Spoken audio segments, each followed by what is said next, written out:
The World Series of Poker is where legends are born. Every year, over 100,000 poker players flock to Las Vegas to chase the ultimate poker dream, winning a World Series of Poker bracelet. And while winning is every player's goal, imagine if one player had an extra incentive only if they win the entire thing. Today, we'll be covering one of the most legendary runs in poker history.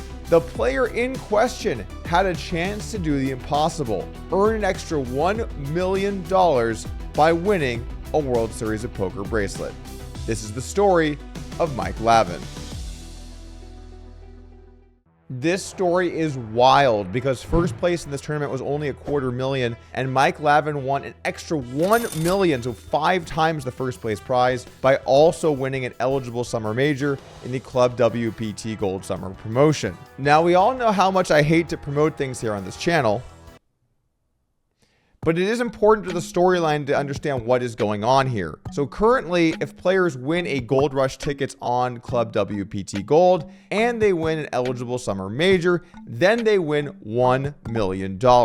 Win a ticket, win a major, win $1 million. The ticket also gets you into a $1 million 2-coin online free roll. There are hundreds of tickets left to win totally for free, and if you want to know how, I'll explain at the end of the video. So now here at the final table, we have 9 players and they are playing very, very different games. For Mike, first place is not $267,000. It's $1,267,000. So for him, he is playing with a gigantic lopsided first place prize, while everyone else is playing more for the whole prize pool. So because of this, Mike actually gets to go incredibly aggressive, try to win as many pots as he can with the goal of winning the entire tournament. Basically, Mike does not have to care about ICM whatsoever. This reminds me of a statement I made the other day, because Mike and I, we're cut from the same cloth. I feel like once you start thinking about ICM, you're headed down the road of just like becoming a pussy. And I just don't want to do that. Like, I'm here to win. I will fight you to the death. I will fight you for every shit. I will fight you in the streets. I will fight you in the wherever. I'll fight you in the, something about Winston Churchill. I'm just letting you know, Winston Churchill never just like min cashed and busted with 2 bigs, right? He either had a stack or, I don't know, was storming the beaches of Normandy. All right, we're going to call here with ace queen. So with the table kicking off, Mike is currently 4th out of 9 in chips. What should his strategy look like? Now, typically what a lot of players would recommend when you're in 4th place out of 9 players with all these pay jumps going on, you're probably going to want to be more conservative at the start of it because you do not want to end up in the later payouts and then costing yourself a lot of money that you could make just by folding. Now, again, that's not my personal belief on how you should play poker. You're headed down the road of just like becoming a pussy, but that would certainly be some conventional wisdom. But for Mike here, that is not the case at all. He has to put his foot in the gas. It's time to go. And that's exactly what Mike decided to do. We got some action here. Lavin picks up a big hand. He's just going to call, though. Maybe a little bit scared to play a big one. Wheeler's so short. Yeah, big pay jumps, as you might imagine, a $1,500 tournament. Difference between 3rd and 9th place, over 100K. Our first hand here, we can see Mike Lavin look down at ace queen facing a raise from king queen. Now, the commentators are talking a lot about pay jumps, but again, not what Mike has to be focused on here. He is locked in on that $1 million prize. And ace queen does make a lot of sense to call here. If you 3-bet, you're probably gonna be priced into calling a jam for most players, and you're effectively turning your hand into a bluff. By calling, you pot control in position with a fairly strong hand. So I like this play from Mike, and let's see how the action unfolds. Ooh. Well, we got action here. What a spot for Vasquez. It's kind of a good squeeze spot, right? But at the same time, how many players are taking that squeeze when it's the chip leader? Well, Punstree should be opening fairly wide, trying to apply pressure, and this is going to be trouble for Lavin, who played his ace-queen pretty sneaky. Vasquez just trying to figure out the best way to get all his chips. I like it. Vasquez all in. That is Joel Vasquez, 35 years old. This is actually a sickening spot for Lavin now. Action now folds to Vasquez in the big blind, looks down at ace king and goes all in. Now back over to Lavin, and we can already see the dynamic at play here, because if Lavin calls here, he's going to have a very large stack with a decent chance to win the whole thing. And if he folds, he chips down a little bit and moves himself away from that line. So he really just needs to be playing for the victory in this tournament, which makes this decision much easier than it might be for someone else. Does make the call, though. 5.28 million in the pot. And he does make the call and badly needs help. Lavin's going to need a lot of help here. He's going to be pretty crippled by this all-in. All he needs is 4 clubs. You know more strategy than you think, Dave. I know. There's 1 club, and there's a queen. Oh, my gosh. This flop is brought to you by Poker Go. You can watch daily Poker Go content highlights on their YouTube channel and watch their entire offering of live streaming and episode releases from the World Series of Poker, high stakes poker, and much more. I'll put a link in the description below. I mean, you can't fold ace queen when you got $1 million up top. Well, it's like, am I concerned about the $10,000 pay jump or the $30,000 pay jump? Because the difference between second and first for me is $1,070,000. Yeah. Now, what would be great if Doug Polk had to pay that out personally? How good would that be?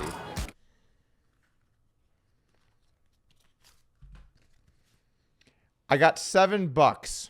Yeah, no, I would really enjoy that. Like, I imagine him on a tricycle and, like, a red flyer wagon behind him with $1 million. All right, guys, come on. Like, I'd be caught riding around in something that ridiculous. Hair gelled up, obviously. Obviously. Yeah.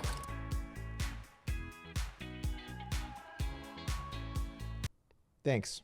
But what a start for Lavin. Poonsri knows that Lavin is really incentivized to play for the win, which is going to make him play much wider and more aggressively. But nothing he can do here. Great pot for Lavin, and he's now the chip leader. He is. Lavin up to 8 million chips. Lavin now moving up into the chip lead, but we still have 7 players remaining. For our next major hand, where Westmorland looks down at pocket aces, the action folds now to Lavin on the button with pocket 9s. A little bit deep here to probably try to play for all of it for 40 big. So once again, Lavin goes for the pot control play in position and makes the call. Let's take a flop. We'll see this one heads up, aces versus 9s. Oh, look at this. Lavin just sun running. Flops a set. What a disastrous flop for Westmorland. Westmorland checks, and I know exactly what's going through Lavin's mind. After Lavin bets here on the flop, Westmorland goes for the check raise. You're sitting pretty here with a set. The question is, should you trap or not? He ultimately does decide to make the call, and let's take a turn. Lavin just going to slow play. 8 of spades doesn't really change anything. The turn comes the 8 of spades. No help here for either player, and Westmorland has to be pretty happy to see a brick on the turn. He decides now to barrel for 1.4 million. Once again, Lavin puts his foot on the brakes, makes the call, and we're taking a river. Oh, he just calls. Okay, wow, pardon me. Slow playing, setting the trap for Westmorland, and it's a massive pot here. Every pot is huge. We're just 8 hands in. The river, a jack of spades. Not the best river, but look at Westmorland's stack. He's got 2.2 million. There's over 5 in the middle. The river comes an offsuit jack, which is a card you're totally fine to see in Lavin's shoes. For Westmorland with aces, you have to be getting a little bit scared now because you lose to also king jack or maybe some kind of queen 10 of diamonds or 10-7 of diamonds. But all in all, with aces here, you're probably going to have to just put the money in and hope it comes back, which he does. And I've got some bad news. All in. There's the all-in. He's going to get snapped. Lavin makes the call, and look at this. Michael Lavin, another elimination. And is this the night where he wins his second bracelet and $1 million? After winning this pot, Lavin out to 13 million, the gigantic chip leader with 6 players left, but still plenty of work left to do. A couple of players have some pretty good stacks, and Poonsri is actually a very good high roller player who often plays in the Triton Poker Series. Our next few hands from Lavin show the true skill in tournament poker. All-in's pre. All in. And there's the all-in. Wow. Yeah, There's Carmona a quick and call. Yang, yeah, Lavin Jacks. slightly ahead. The 7 of hearts, the jacks hold. Jason Wheeler, kind of one of those hands that just plays itself. He is gone. But look at this, Carmona. Carmona with a all great in, shove. baby. Somehow has Lavin dominated, and it's another one of these spots, Dave. This is a good spot. Lavin just has crap, but he might be incentivized to gamble. Maybe he thinks his ace is live. What a great spot by Carmona. And look, he does gamble again, Dave. Yeah, he this makes is a the crazy call. dynamic. Carmona going to get it in really good here. Carmona looking for the double up. There's the There's four. a 4. Unbelievable. Right on the flop. Michael Lavin is on absolute fire. The sun run continues. Can he fade the 9? It's the queen of spades, the 4 holds, and we're down to 4. Lavin's got 9s again. Look Song's at got this. queens. And it's all in a snap call before we can even call the hand, Dave. And Lavin has like 3 chip stacks in front of him. You can't even, it looks like there's another player at the table. Nothing there so far. King high flop. King jack 8. Oh! Unreal. Did you hear that, Dave? Someone just called for a 9 on the rail. There it is, 9 of hearts on the turn. Lavin now an overwhelming favorite to eliminate Song. Looking for a queen or a 10. Does not hit it. And Lin Yang Song has been eliminated in 4th place. I've got to say, I've never seen anything like this, Dave. An absolute wrecking ball with $1 million free roll is now 2 players away from locking up the bracelet and $1 million. After winning a slew of all-ins, we are now down to 3-handed, with our final 3 payouts being $267,000, $178,000, and $131,000, and of course the extra $1 million for Mike Lavin.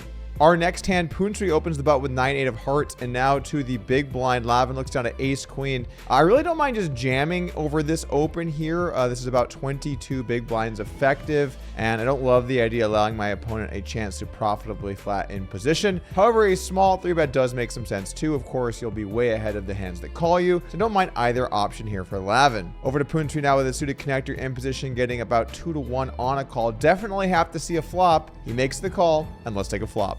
And we've got 2.9 million. He is in position with 9-8 of hearts. And he's hit an 8. Uh-oh. And Lavin's got an ace-queen on a queen-high flop. The flop comes queen 8-3, 2 clubs, both players flopping pairs, but Lavin out in the lead with top pair, top kicker, and he kicks things off with a 1/4 pot bet. Now the question is here in position, what does Poontree want to do with this middle pair? Typically speaking, you want to pot control these middle pair type situations. If you jam, you're going to get called by better or hands that have great equity against you. So calling certainly the right play, which he does decide to do. The turn comes a queen here. Lavin turns 3 of a kind. Now with a hand this strong, the question is, do you want to trap or do you want to keep betting to try and stack your opponent? And the reality is that there are not that many hands that could call a bet or a jam here. Realistically, a hand like Poontree has, where he has an 8, might be able to call, but all kinds of draws would have to fold. So I really like this decision now from Lavin to check here on the turn. The question now for Poontree, what's he do with an 8 in position? Well, it's a bit of a tricky spot because if you just jam, you're only going to get called by hands that beat you, at least mainly. And if you bet small, you might get some value, but you start turning your hand to a bit of a bluff. If you check, you let your opponent realize his equity. All the options here don't feel that great, but I do like the one he decides to go for with a very small bet here in position. By betting small, you force your opponent to continue quite wide. You get some value with an 8, and then if your opponent does check raise all in, it's a little more likely they could have some kind of bluff. Unfortunately, Lavin does not have some kind of bluff. All in. And there's the all-in from Lavin. And Poontree instantly grabbing the chips. There they go, and They he's go drawing in. dead. Yeah, dead. The river You're is out, irrelevant. Not Poontree. We'll have to wait another day before he wins a bracelet. He finished in 3rd here. Keep going. Take home $130,000, and we are heads up. When you're steamrolling a final table this hard, knocking almost every single player out of the tournament, you probably realize luck is on your side. But you can always get luckier. Rosito just going to limp the ace-9 off. Look at this, Dave. Can we just take a look at the sun run of a lifetime? That's right, in a limp pot, we have 4 deuce here for Lavin, flopping a full house, but unfortunately his opponent doesn't have that much to be able to call him down. We'll fix that shortly. But again, Rosito's got an ace high. I mean, on a paired board like this, there's no reason to think your ace high isn't good. Well, now he's got top pair, top kicker. I mean, this is just unfair. I can't blame Rosito for calling down with ace-9 here, certainly the standard play, and I've had to record this clip 4 times because I keep calling this guy risotto. Look at those letters. Is it really my fault? Call. Wow, gets the snap call. Yeah, 2 million.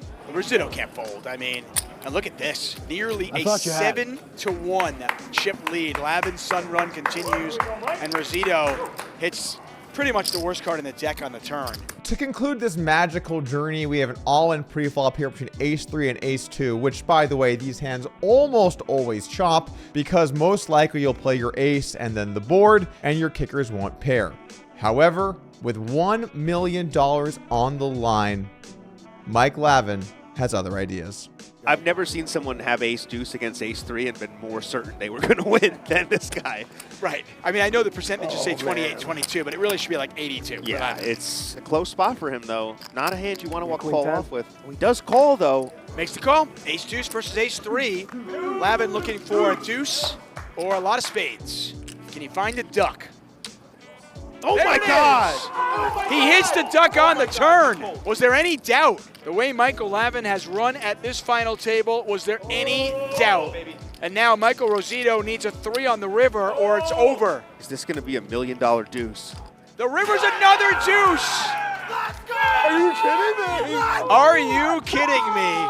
Michael Lavin wins event number 20, his second bracelet, $267,000, and an additional $1 million. Are you kidding me? I've never seen anything like it. Just unreal sun run from Michael Lavin. He can't believe it. After winning the event, Mike celebrated with his buddies with his newfound wealth.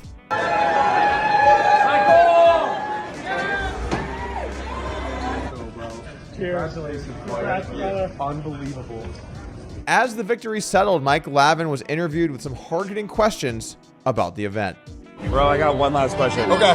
What do you prefer, $1 million or a bracelet? $1 million. Oh, okay, good job, bro. Wow, shocking answer there. Would you rather have $1 million or a piece of jewelry? I think you'd sell bracelets for way less than $1 million. I mean, would you even sell them for $100K?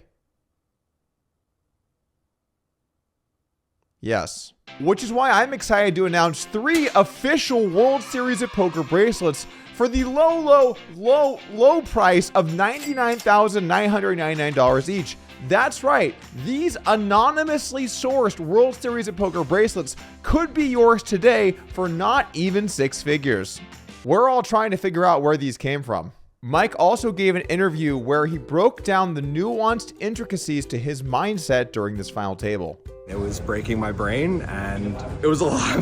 But, you know, I'm happy it's over, but like I'm happy I won. It's crazy, you know, pipe dream, and it happened. Golf tomorrow. There we go. Let's start there, baby steps, and then I have no idea. To be fair to Mike, what can he really say? The guy won $1 million. You saw it. It played poker. It is what it is. As the famous saying goes, winners never quit, and quitters never win. Vince Lombardi. Or was that the Casino Association of Las Vegas? They really hate quitters. Before we go, I want to remind you, we are still giving away hundreds of Gold Rush tickets on Club WPT Gold. You can sign up today using code Doug. You do not have to purchase anything. These are totally free rolls going on online for your chance at a share of $1 million in prizes with 200,000-ish up top. Make sure to head on down today. I'll put a link in the description below. All right, thanks guys. See you again soon.